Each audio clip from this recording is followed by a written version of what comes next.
आरिज पाशा साहब ने लिखा है, हजरत नगर निगम का इलेक्शन कैसे लड़े उस पर आप एक वीडियो बनाइए।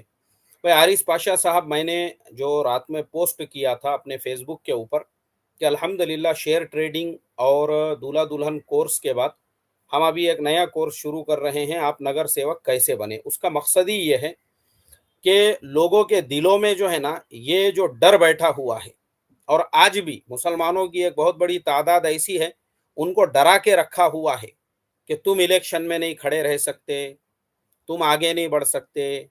इमाम साहब का ज़रा एरिया में होल्ड थोड़ा सा बढ़ गया तो इमाम साहब को साजिशें करके इमामतों से निकाल दिया जा रहा है कि कहीं ये अगले इलेक्शन में ना खड़े हो जाए। किसी के बारे में पता चलता है कि भाई ये महल्ले में बहुत सोशल वर्किंग कर रहा है और आगे इसका इलेक्शन में खड़े रहने का इरादा है, तो उसको कैसे फंसाया जाए, उसके खिलाफ कैसी साजिशें की जाए, उसको किस तरह से जो है ना उसको कमज़ोर किया जाए ताकि वो इलेक्शन में खड़े रहने के ही लायक ना रहे। ये हमारे महल्लों में हो रहा है, ये हमारे बस्तियों में हो रहा है। मेरा मकसद ये है कि पहले मुसलमानों के दिलों से ये डर निकाला जाए कि याद रखो, अभी निज़ाम साहब की हुकूमत ख़त्म हो चुकी है, ये निज़ाम साहब के रज़ाकार नहीं है जो तुमको डरा रहे हैं। अब भाईगिरी दादागिरी वाला भी ज़माना नहीं रहा, वरना पुलिस सीधा सीधा इनकाउंटर कर रही है। दादाओं के भाइयों के दादा और भाई लोग भी जो है ना, बहुत सारे सुधर गए हुए हैं। अब ये वो ज़माना नहीं रहा हुआ है, बल्कि हर भारतीय नागरिक उसका उसको अधिकार पता होना चाहिए, और यही मुसलमानों को पता नहीं है कि मुसलमानों के राइट क्या है। मुसलमान आज भी दबे हुए हैं। एरिया के लीडरों ने मुसलमानों को दबा दिया, भाइयों ने मुसलमानों को दबा दिया, जिसकी चल रही है उन्होंने दबा दिया, और हम भी दब गए। हमको लगा कि भाई इलेक्शन में मैं नहीं खड़े रह सकता, अरे मैं आगे नहीं बढ़ सकता। इसके लिए मैं वो कोर्स शुरू करने वाला हूं ताकि हर एक के दिल में ये जज्बा पैदा हो, भाई मैं भी खड़े रह सकता हूं, मैं भी इस देश का नागरिक हूं। हर आदमी इस देश का नागरिक, यहाँ तक के जो इमाम है और मसाजिद के जो अइम्मा हैं, मैं सबसे पहले उनके दिल से ये डर निकालना चाहता हूं और उनको अंदर ये हौसला पैदा करना चाहता हूं कि हर इमाम इलेक्शन में खड़े रहने की तैयारी करे। हर इमाम इलेक्शन में खड़े रहने की तैयारी करे, कोई मसला नहीं है इसके अंदर।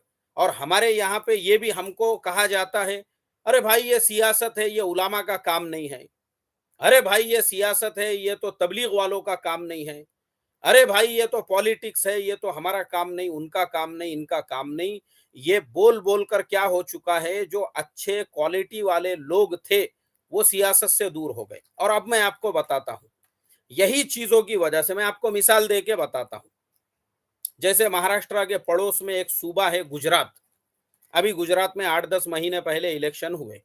मेरा सवाल है, गुजरात में मुसलमानों की आबादी तकरीबन 10% है, और वहां के विधानसभा में जो एमएलए है वो है तकरीबन 180। उस हिसाब से कम 18 वहां पे मुस्लिम एमएलए होना चाहिए था। लेकिन वहां पे मुझे नहीं पता है कि एक भी मुसलमान एमएलए है या नहीं है, ये मुझे नहीं मालूम है। लेकिन जहां तक मेरे नॉलेज में है, मैं जो लिस्ट देखते रहता हूं, इस मर्तबा कोई जीता या नहीं जीता पता ही नहीं है, वहां पे एक भी मुसलमान एमएलए है या नहीं है। इतनी बड़ी आबादी में क्यों नहीं है? क्योंकि ये काम हम हमारे उलामा ने, हमारे जुमा में बयान करने वालों ने और खानकाहों में बैठे हुए पीरों ने क्या समझा, ये अपना काम ही नहीं है। बोले ये अपना काम ही नहीं है, इसलिए ना गुजरात के उलामा इस उन्वान पे बयान करते थे मस्जिदों में, ना वहां के शुयूख ने बयान किए, ना वहां के पीरों ने बयान किया। अगर वो इस पे बात करते और लोगों में शुऊर पैदा करते ना, तो कौम के अंदर एक बेदारी पैदा होती थी। किसी ने जब शुऊर ही नहीं पैदा किया, तो आज हालत ये है, तुम्हारा कोई एमएलए नहीं है, तुम्हारी कौन बात लेकर जाएगा मुख्यमंत्री के पास, मुझे बताओ, अगर तुम्हारा कोई मसला पैदा हो गया तो। ये हमारा प्रॉब्लम है, हमने दीन किसको समझे। अभी मैं आपको बताता हूं, आज की ही बात है। आज सुबह सुबह जो है, मैंने दूल्हा दुल्हन कोर्स वो फजर के बाद में चैनल के ऊपर आ जाता है। जैसे ही दूल्हा दुल्हन कोर्स चैनल के ऊपर आया, उसके फौरन बाद में एक साहब ने उसके नीचे कमेंट किए, मुफ्ती साहब जिक्र करते बैठो, बोले फजर के बाद में, मतलब उसने जिक्र करने को दीन समझा। और तबलीग की भी मैं बात करता हूं, तबलीग के भी लाइन से जो है ना, तबलीग का अपना एक काम है। तबलीग का काम दूसरे काम छुड़ाने का काम नहीं है। तबलीग का काम आपको मदरसे की लाइन से हटाने का नहीं है, आपको इमामत की लाइन से हटाने का नहीं है, आपको सियासत से हटाने का नहीं है। ये जुमले मैंने खुद हजरत जी मौलाना साद साहब की जुबान से मालेगांव के इज्तिमा में भी सुना था, और मरकज निजामुद्दीन में मेरे 2 महीने लगे हुए हैं। ये बात वो रोज फजर के बाद जब भी उनकी बात रहती थी उसको रिपीट करते रहते थे कि तबलीग किसी को भी उसके शोबे से हटाकर 100% तबलीग में लाने का नाम तबलीग नहीं। तबलीग एक मेहनत है, तबलीग एक तहरीक है जिसको हर मुसलमान कर सकता है। चाहे आप सियासी आदमी हो, चाहे आप क्रिकेटर हो, चाहे आप मौलाना हो, चाहे आप मुफ्ती साहब हो, चाहे आप मस्जिद के इमाम साहब हो, चाहे आप मदरसे के मोहतमिम साहब हो, तबलीग एक अलग काम है अपना। तबलीग का जो काम है ना अपना, भाई तबलीग का काम जो है, आप अपना काम करो। आप सियासी लाइन, आप नगर सेवक साहब हैं, आप जिस दिन आपके मस्जिद का गश्त है गश्त करो, तालीम में बैठो, मस्जिदवार जमात में बैठो, और आप अपनी सियासत अलग करो। उसका तबलीग का कोई लेना देना नहीं है, हर आदमी तबलीग कर सकता है। हमारा प्रॉब्लम ऐसा हो चुका है कि हमने ये समझ लिए कि भाई हम अगर तबलीग कर रहे हैं उसके बाद में हम दूसरा कुछ कर ही नहीं सकते। ना हम मदरसे में पढ़ा सकते हैं, ना हम इमामत कर सकते हैं, ना हम मदरसे का चंदा कर सकते हैं क्योंकि हम तो तबलीग वाले हैं, ना हम इलेक्शन में खड़े रह सकते हैं, ना इलेक्शन की बात कर सकते हैं। सरासर गलत बात है ये। तबलीग का अपना जो काम है ना उसमें सियासत की बात मत करो। जैसे मैं आपको मेरी मिसाल देता, अब मेरे चैनल पे 6,000 से ज्यादा वीडियो है। आप देखेंगे मैं ईरान की, तुरान की, जापान की, तुर्किस्तान की, अरबस्तान की, इंडोनेशिया की, मलेशिया की, कोरिया की, चाइना की, दुनिया भर की बातें करता हूं मेरे बयानों के अंदर। लेकिन वहीं पर मैं ही हूं, जब मैं जमात में जाता हूं या तबलीग के मशवरे से मेरा कहीं पे मेरी बात तय होती है ना, मैं 6 नंबर के बाहर की बात नहीं करता हूं। 6 नंबर, 6 नंबर, 6 नंबर, 6 नंबर से बाहर की हम बात नहीं करते। क्यों? क्योंकि वो तबलीग का स्टेज है, वो तबलीग की कुर्सी है, वो तबलीग का मिंबर है, उसमें आप 6 नंबर पे ही बात करो। लेकिन जब हम बाहर निकल जाते हैं, हम हर उन्वान पे बात करते हैं। मुझे भी बहुत सारे लोग बोलते हैं, जो पर्सनल में मुलाकात हो गई ना, अरे यार तुम ईरान तुरान की, अरे भाई मैं करता हूं ना, वो मेरा अपना पर्सनल स्टेज है, वो मेरा अपना चैनल है, मैं कुछ भी बात करूंगा उसके ऊपर। हाँ, लेकिन जब मैं अपनी मस्जिद वार जमात में बैठूंगा तो 6 नंबर की बात करूंगा। हाँ, मेरा मशवरे से अगर बात तय हो जाती है तो मैं 6 नंबर की बात करूंगा। बहुत सारे लोग बोलते हैं हजरत जी मौलाना साद साहब ने जो है उन्होंने मना फरमाया है कैमरे का इस्तेमाल करने से, और आप तो कैमरा इस्तेमाल करते हैं, और आप तो चैनल चलाते हैं, और आप तो ऐसा करते हैं, आप तो वैसा करते हैं। देखो भाई, हजरत जी मौलाना साद साहब की हम हर बात पे अमल करते हैं, वो बातें जो तबलीग के उमूर से ताल्लुक रखती है, जिसमें उन्होंने ये सिखाया 3 दिन कैसे लगाना है, चिल्ला कैसे लगाना है, 4 महीने कैसे लगाना है, गश्त कैसे करना है, अपनी जमातें कैसे निकालना है, वो उमूर में उनकी ताबेदारी जरूरी है हमारे ऊपर। अब मोबाइल हमने कैसा इस्तेमाल करना है वो हमारे मर्जी की बात है। उसमें हम वक्त के मुफ्तियों का फतवा देखेंगे कि हजरत मौलाना खालिद सैफुल्लाह रहमानी साहब ने कहा है कि भाई ये जो मोबाइल है और इसका जो कैमरा है और इसकी जो फोटो होती है वो पिक्सल्स होते हैं। जैसे अभी आप मुझे देख रहे हैं कैमरे के ऊपर और मेरी बात सुन रहे हैं, तो ये सारे पिक्सल्स है, पिक्सल्स। ये सब एक जगह जमा हो गए तो मैं आपको ऐसे नजर आ रहा हूं। तो हम अपनी पर्सनल लाइफ में फर्ज नहीं है हमारे ऊपर कि हम किसी की भी ताबेदारी करें, या हम भी जो है बैल के जैसी मुंडी ऐसी झुका दे, जी जी जी, जी जी जी। फर्ज नहीं है हमारे ऊपर। आप हमारे जिम्मेदार हैं, आप हमारे अमीर हैं। आपकी ताबेदारी तबलीग की हद तक, तबलीग के उमूर में हम आपकी ताबेदारी बराबर करेंगे, आपके एक बात की भी नाफरमानी नहीं करेंगे।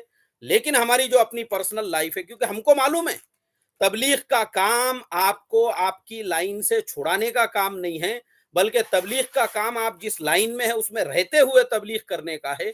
ये सोच सोच के हमारे जो क्वालिटी वाले साथी है, जो इलेक्शन में खड़े रह सकते, जो लोगों की सियासी रहबरी रहनुमाई भी कर सकते, उन्होंने वो सब छोड़ दिए। नहीं नहीं, अपना काम थोड़ी है, बोले वो अपना काम थोड़ी है, वो अपना काम थोड़ी है वो। यही गुजरात की जो मैं बात कर रहा हूं, अगर गुजरात के उलामा इलेक्शन से पहले अपने मस्जिदों से उम्मत की रहबरी रहनुमाई करते, अपने इलाकों में घूम के करते, और ये जो खानकाह और तस्बीह और जो है ना ये सारी चीजों के साथ साथ, इसको छोड़ो मत आप, इसके साथ में अगर ये भी बयानात करते ना उम्मत में सियासी शुऊर और रहबरी रहनुमाई के, तो कम से कम 2-4 तुम्हारे एमएलए मुसलमान आज रहते थे विधानसभा में जो तुम्हारी बात को मुख्यमंत्री तक ले जा सकते थे।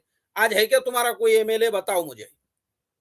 तो ये जो मेरा मकसद है, मैंने जो यहाँ पे अभी आपको बताया हूँ कि ये जो मेरा मकसद है उम्मत में सियासी बेदारी पैदा करना, वो इसीलिए ताकि उम्मत के दिल में से ये डर निकले कि ये खाली चंद लोगों का काम नहीं है, वरना वो चंद लोगों ने इसको इतना बहू बना के रखा है। बहू, मराठी में उसको बहू बोलते हैं। बहू, बहू समझता आप लोगों को, जो महाराष्ट्र के लोग होंगे उनको बहू समझेगा, नहीं होंगे मैं आपको समझा देता हूँ। बहू किसे कहते हैं?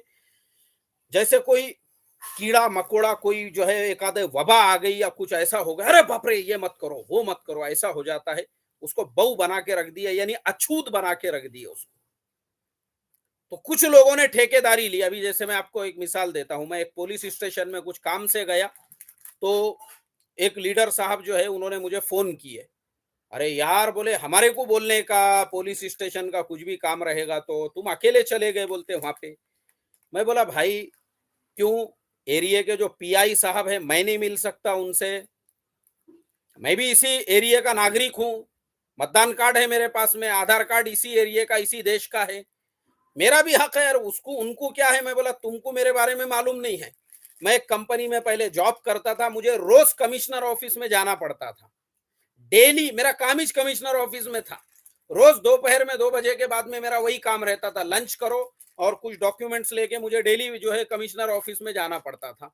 वो तुमको नहीं मालूम है, अगर वो मालूम रहता तो तुम तो परेशान हो जाते थे। अरे बाप रे, अपने इमाम साहब जो है वो तो कमिश्नर ऑफिस में क्यों जा रहे? क्योंकि हमने ऐसा बना के रखे, खाली कुछ लोग हैं जो पुलिस स्टेशन में जा सकते या पीआई साहब को मिल सकते या कमिश्नर, उनके अलावा आम लोग तुम नहीं जाना चाहिए, क्योंकि तुमने हमारे पास आना, क्योंकि हम तुम्हारे पुढ़ारी हैं। निजाम साहब के रजाकार तो हम है ना, निजाम साहब ने हमको रजाकार बना के गए हुआ है, तुमने हमारे पास आने का था, तुम कैसा गए वहां पे? तो ये प्रॉब्लम है। और दूसरी और एक बात बताता हूं मैं आपको, ऐसे ही मैं बहुत सादा रहता हूं, लेकिन मेरे बिजनेस के लाइन से और जॉब के लाइन से मुझे अलग अलग टाइप के लोगों को मिलना पड़ता है, उनसे मुलाकात करना पड़ती है। तो पहले हमारा ये शेयर मार्केट का ब्रॉडकास्ट नहीं था, इसके अलावा हमारा एक इस्लाह मुआशरा का ब्रॉडकास्ट है, वो आज भी है। मैं उस पर रोजाना सबक भेजता हूँ। तो वो सबक के अंदर मेरा एक मुसल्ली था, मेरा अपना ही एक मुसल्ली, और माशाल्लाह मेरे अच्छे ताल्लुकात थे उससे। अब देखो ताल्लुकात खराब काय पर से हुए, आप सोचो। मैंने क्या किया, एक दिन जो है ना, एक दिन जो ये होटल है, हयात होटल है, रेजेंसी, हयात रेजेंसी है यहाँ पे विमान नगर के अंदर, 5 स्टार होटल है वो हयात रेजेंसी, मतलब पूरे दुनिया में ब्रांचेस है उनकी। अब मुझे जो है ना, वहां पे एक लीडर साहब है, लीडर बोले तो मिनिस्टर साहब थे वो महाराष्ट्र गवर्नमेंट के अंदर, और एक काम था, और साथ में जो है हमारा डिनर का भी प्रोग्राम था, हम 2-4 लोग थे। तो मुझे दावत थी, मैंने ईशा की नमाज मस्जिद में पढ़ाया। मैंने कहा ना मैं बहुत सादा सिंपल रहता हूँ, मैं अपना ईशा की नमाज पढ़ाया, मैं किसी को बोलता नहीं हूँ मैं क्या करता हूँ। तो खामोशी से अपने बाइक पे बैठा और मैं हयात रेजेंसी पहुंच गया। वहां जाने के बाद में वो जो लीडर साहब थे, हमारी उनकी मुलाकात, बातचीत, बैठक होने लगी। अब ये जो मेरे मुसल्ली साहब थे, ये इत्तेफाक से कुछ काम से वहां पे पहुंच गए हुए थे, या पता नहीं उनका क्या काम था। उन्होंने ऐसा दूर से देखे मुझे, ऐसा जाते हुए ना, ऐसा यूं देख रहे थे वो, ऐसा यूं गौर कर रहे थे वो, यार ये अपने इमाम साहब है क्या दूसरा कोई है?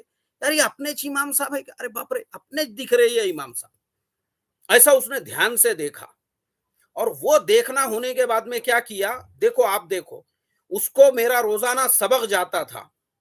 उसने मुझे, पता नहीं बेचारे ने रात भर उसको नींद आई क्या नहीं आई क्या मालूम, वो टेंशन में, फजर की नमाज के बाद मैंने देखा तो व्हाट्सएप पे उसका मैसेज था कि मुझे आपके ब्रॉडकास्ट से डिलीट कर दीजिए, मुझे आपका इस्लाह मुआशरा का सबक नहीं चाहिए। मैंने डिलीट कर दिया, लेकिन मैं समझ गया कि असल में हसद और जलन की ऐसी अंगार लग गई उसको, ये सोच सोच के कि यार ये फटे पुराने कपड़े पहनने वाले इमाम साहब, अपन तो इनको 1200 रुपये का मौलाना समझते थे, ये तो मिनिस्टर के साथ साला डिनर कर रहे थे, वो भी ईशा मस्जिद में पढ़ा है इन्होंने, किसको कानो कान खबर नहीं है, ये 5 स्टार होटल में डिनर कर रहे हैं वहां पे। ऐसी आग लग गई उसको कि ये लीडरों के साथ में, मिनिस्टर्स के साथ में ये कैसा इनकी मुलाकात हुई और कैसा ये उसके साथ में बैठे। मतलब क्या है इसका? इसका मतलब ये है कि तुमने हमको लीडर मानना, हमको चौधरी मानना, हम निजाम साहब के रजाकार है, तुम लीडर नहीं बन सकते, तुम नगर सेवक नहीं बन सकते, तुम इलेक्शन में नहीं खड़े रह सकते। तो ये जो इन्होंने समाज के अंदर जो डर पैदा किया है ना, डर, मुझे वो डर निकालने का है सबके दिलों से। और मुझे जो है हर नौजवान को लीडर बनाने का है, हर एक को इलेक्शन में खड़े करने का है कि हर आदमी लीडर बन सकता है। ये चंद लोग निजाम साहब के रजाकार नहीं है, ये हर आदमी लीडर बन सकता है, हर आदमी नगर सेवक बन सकता है, हर आदमी इलेक्शन में खड़े रह सकता है। मुझे इसकी ट्रेनिंग देना है नौजवानों को, ताकि हमारे हर हर वार्ड से 200 नौजवान इलेक्शन में खड़े रहे। कोई फर्क नहीं पड़ता हम हार गए या जीत जाओ, उससे कोई फर्क नहीं पड़ता है, लेकिन हमको खड़े रहकर ये अपने दिल से जो है ना, अपने आप को भी ये साबित करना है हमारे अंदर भी लीडरशिप की क्वालिटी है। हमारे उलामा ने भी इलेक्शन में खड़े रहना चाहिए, हमारे मदरसे में पढ़ाने वालों ने भी, हमारे दावत का काम करने वालों ने भी। कोई ऐसा ये नहीं है कि हमारे ऐसे लोग ये सोचते हैं ना, इसी वजह से समाज में इतनी गंदगी आज फैली हुई है। तो आरिज पाशा साहब, ये आपका सवाल था कि हजरत नगर निगम का इलेक्शन के ऊपर जो है, जो आपने तरतीब बनाए, तो इंशाल्लाह इसके बाज़ाब्ता और वीडियोस आएंगे, ताकि आपके दिल से ये डर निकले, ये खौफ निकले कि खाली यही पुलिस स्टेशन में जा सकते हैं, यही पीआई साहब को मिल सकते हैं, यही कमिश्नर ऑफिस में और यही एमएलए को और यही एमपी को मिल सकते हैं। ऐसा नहीं है, सब मिल सकते हैं, सब, हर आम आम से आम आदमी मिल सकता है। मैं इसीलिए बहुत सारी तस्वीरें अपनी सोशल मीडिया पे नहीं डालता हूं। मैं मुख्यमंत्री साहब से कई मर्तबा मिलके आ चुका हूं, सुशील कुमार शिंदे साहब देश के गृह मंत्री थे, उनसे मेरी मुलाकात हो चुकी है। मैं नहीं बोलता ये सब बातें अपने बयानों के अंदर। पृथ्वीराज चौहान साहब महाराष्ट्र के मुख्यमंत्री थे, विलासराव देशमुख साहब, ये सब लोगों से हम अपने काम लेकर मिले हुए हैं। और वो बातें हम बताते नहीं बयानों में, सोशल मीडिया पे। क्यों? हम बोलते भाई जाने दो, कोई मसला, वो कोई बड़ेपन की बातें नहीं है उसके अंदर। और लोगों को लगता नहीं हमारे से इजाजत लेना जरूरी, हमको बड़ा बनाओ, हमको आगे बढ़ाओ, हम तुम्हारे बड़े हैं। कौन बड़ा बनाया रे तुमको? हमारे बड़े जो है ना, दीनी एतबार से हमारे अकाबिर है। हजरत शेख जकरिया रहमतुल्लाह अलैह हमारे बड़े, हमारे मरकज निजामुद्दीन के जो अकाबिर है वो हमारे बड़े, हमारे मौलाना यूनुस साहब रहमतुल्लाह अलैह जो थे वो हमारे बड़े, वो हमारे असातिज़ा जिन्होंने हमको पढ़ाए वो हमारे बड़े। हजरत मौलाना इलियास साहब रहमतुल्लाह अलैह, हजरत जी मौलाना यूसुफ साहब रहमतुल्लाह अलैह, हजरत मौलाना कासिम साहब नानोतवी रहमतुल्लाह अलैह, हजरत थानवी रहमतुल्लाह अलैह और हजरत कारी तैयब साहब रहमतुल्लाह अलैह, ये हमारे बड़े। हजरत शेखुल हिंद रहमतुल्लाह अलैह, ये हमारे बड़े। तुमको कौन बड़ा बनाया रे? तो ये दिलों में से मुझे निकालना है और गली गली में लीडर पैदा करने का है। हर गली से जो है, हर वार्ड से 200 लोगों ने खड़े रहने का अगले इलेक्शन के अंदर इंशाअल्लाह। बिस्मिल्लाहिर्रहमानिर्रहीम।